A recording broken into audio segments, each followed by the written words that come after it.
So, good morning, or good afternoon, or good evening, everyone, based on where you are in the world. I think we have great representation. I have registrants from over 20 countries right now, so I would like to welcome all of you to our webinar. Today is very exciting webinar because we have our superheroes from New York to tell us about the story of COVID-19. And I choose to invite three of the most important specialties in dealing with COVID-19, and we were in the middle of the highest numbers, highest incidence of COVID-19 in the entire world. Our beloved New York, which is badly affected by COVID-19. And I always respect my colleagues in the sense that right now, who would be the most knowledgeable of COVID-19? It's definitely our colleagues from New York, and I have a lot of respect for the three guest speakers today. Without further ado, I would like to start with my first speaker. The first speaker is Dr. Nicolas Vabre. He has a PhD. He's an assistant professor of immunology in the Precision Immunology Institute at the Icahn School of Medicine at Mount Sinai. Dr. Vabre's work combines computational and experimental approaches to define the landscape of innate immune responses to nucleic acid during infections by RNA viruses and cancer development. Prior to joining Mount Sinai, Dr. Vabre obtained his PhD in Pasteur Institute in Paris. I hope I'm pronouncing it correctly, where he developed new vaccine strategies by recording viral genomes to modulate their interaction with innate immune sensors. And without further ado, I'd like to introduce Dr. Vabre to tell us about the virologist perspective of COVID-19. Okay, thank you very much for this introduction. So I'm going to start right away. Okay, so I would like to start by a reminder that there are a number of reasons why COVID-19 is considered a more serious illness than the seasonal flu. And it starts with the fact that SARS-CoV-2, which is a virus causing COVID-19, like the original SARS at the time, is a new virus for the human species, and we had close to zero immunity when against this virus when the epidemic started. Now, specifically compared to seasonal flu, it is more infectious, as indicated by a higher R0. And while its death rate is still evolving, and it's largely dependent on the strength of each healthcare system in the different countries, its death rate is much higher than the flu by several order of magnitude. And as such, in the US, we are still in the first wave of the epidemic, and yet it has already killed more people than the worst years of the flu. Okay. So now, what makes SARS-CoV-2 particular? So it is a coronavirus. So it's one member of now 7 viruses of the same family that can infect humans. Each human coronavirus came from a zoonotic transmission, either originally from a reservoir in bat or a rodent, and they may have through an intermediary host before infecting humans. In the case of SARS-CoV-2, it is still a question that is debated, but it is possible that the virus came from a bat and has infected a pangolin as an intermediary host, with or without recombination, before infecting the human. Now, while the three most famous coronaviruses, which are SARS-1, SARS-2, and MERS coronaviruses, they each have caused very lethal epidemics when they infected humans. Still, it's important to note that there are 4 other coronaviruses that can infect humans and that can actually circulate in the human population and cause mild symptoms. And notably, the first one that has been identified in the 60s, called 29E and OC43, are 2 of the viruses that are responsible for what we call the common cold. So coronaviruses are positive stranded RNA viruses that present a typical replication cycle. when they enter infected cells, their genome then encode most of the protein required for the replication of the viral RNA and the production of the protein that will form the new viral particle and go to infect new cells. But there are a few data that we have already that are very interesting to know about the replication cycle of SARS-CoV-2. And notably, one of the earliest virological data that was identified for SARS-CoV-2 is the nature of the receptor that the virus used to enter cells. So it's a protein called ACE2, which is also used by the original SARS virus. And in addition to ACE2, there is a transmembrane protease called TMPRSS2, which also play a role in viral entry by priming the spike protein, which is the viral protein at the surface of the viral particle that is going to interact with ACE2 before to promote the virus entry. And TMPRSS2 is going to cleave this spike protein to enhance its ability to penetrate the cell. Now, when we look at the level of ACE2 expression in the different human tissue that is displayed on the right of my screen, you can see that its expression is not at all limited to epithelial airways on the lung, which are the primary site of viral entry. ACE2 is actually expressed at even higher level in several organs that can be damaged, that we see damaged in COVID-19 patients. Now, having seen that, the cellular expression of ACE2 is necessary for the virus to enter the cells, but probably not sufficient for the viral cell replication, and other factors can restrict viral replication in different tissues. Another interesting things to note with ACE2 and that we learned recently is the fact that its expression is upregulated by several cytokines involved in immune response. So this indicates that it's a way for the virus to hijack the immune responses that will be mounted upon infections to its own interest. And it's going to increase the number of cells that it can infect because the overexpression of ACE2 thanks to the immune response is going to give more cells for the virus to infect.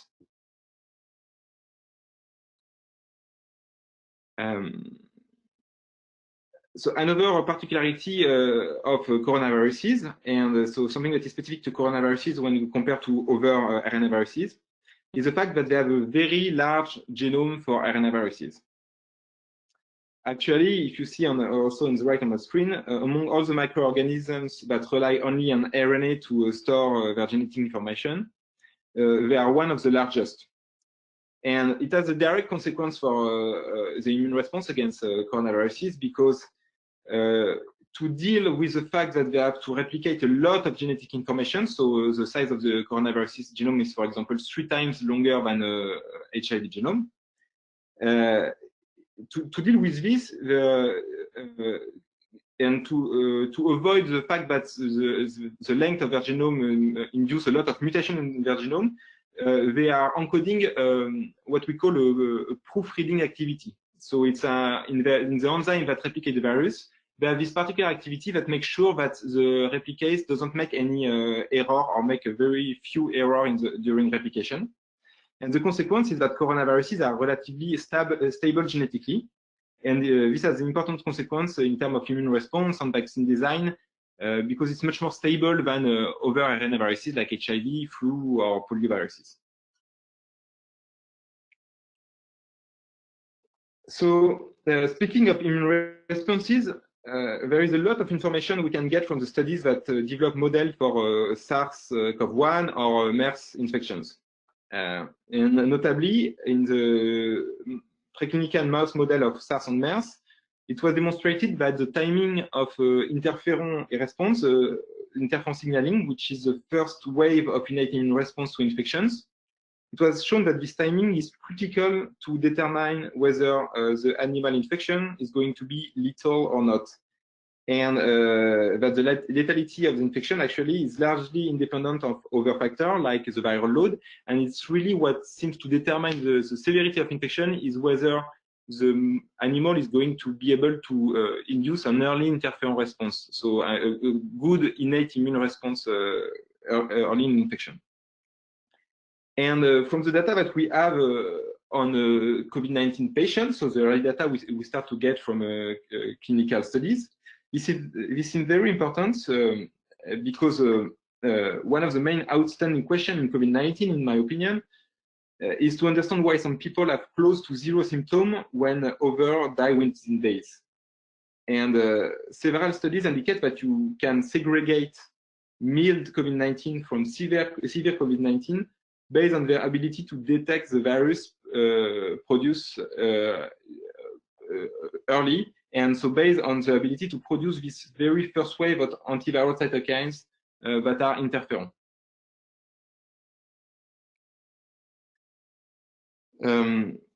What we know, however, is that in severe COVID-19 patients, the immune system is highly dysregulated. So at the first site of infections in the lungs, the excessive inflammation that we sometimes call the cytokine storm, which you may have already heard these notions. This excessive inflammation is going to lead to more immune cell infiltration and fluid accumulation inside the alveolus. And this fluid accumulation is going to impair the gas exchange. And in particular, neutrophils are going to come in numbers and destroy the infected cells in the alveolus. And because all the cells of the border which are infected are going to be destroyed, the alveolus itself will collapse and cause the acute respiratory distress syndrome. So the acute respiratory distress syndrome, RDS, which is why patients require intensive care. And in parallel, when we look at not only in the site of infection, but also in the circulating cells in the blood, we can measure that the whole immune system is dysregulated. And notably, the patient have lymphopenia. So they show very low level of circulating T lymphocytes. And even the cells that remains often display an exhausted phenotype, which indicates that they might not be fully functional. So the whole immune system is really perturbed by the infection by the virus. So, however, to switch on a more positive note, what we know is that when we look at the patients that have recovered from infections, we found that the large majority of these people mount a detectable antibody response with neutralizing antibody response, showing that their antibody can, at least in vitro, prevent viral infections. So while the exact kinetics of the antibody are still being fully deciphered, and we don't really know if the presence of antibody translates to actual immune protections or to which extent it translates to actual immune protections. We do know that most people will produce an immune response against the virus, and this is independent of the age of the patient or the severity of the illness.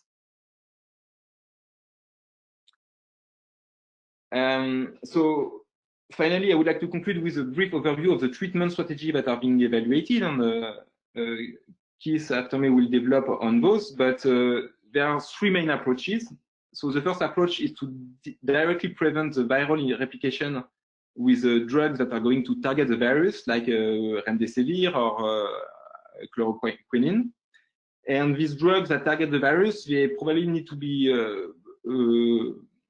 put very early in the patient, after the infection, so it's difficult to know the timing, but you need to have the patient early for this drug to work. And so far, unfortunately, they have shown very limited efficacy. The second approach is to target the cytokine storm with immunomodulators that are going to bind cytokines. So generally, it's antibodies that are going to bind the cytokines and prevent their actions. So you want to slow down the cytokine storm by killing these cytokines in the site of infection. So it can be antibodies that are going to target, for example, cytokine like IL-6 or IL-1 beta or GM-CSF. And the third approach, while we are waiting for the development for an efficient vaccines, is to directly inject antibodies against the virus. And this antibody can be either purified from recovered patients. So this approach, if it works, it's a good indication that the antibody from the patient can prevent reinfections. But we can also try to generate them artificially by genetical engineering. And we are still, people are still trying to test. There are like plenty of clinical trials that test all these strategies independently or in combination, and we will have a better idea in the coming weeks or months, or which are the strategies that can be implemented at a large scale to prevent the setup of the infection. And that's it to me. So.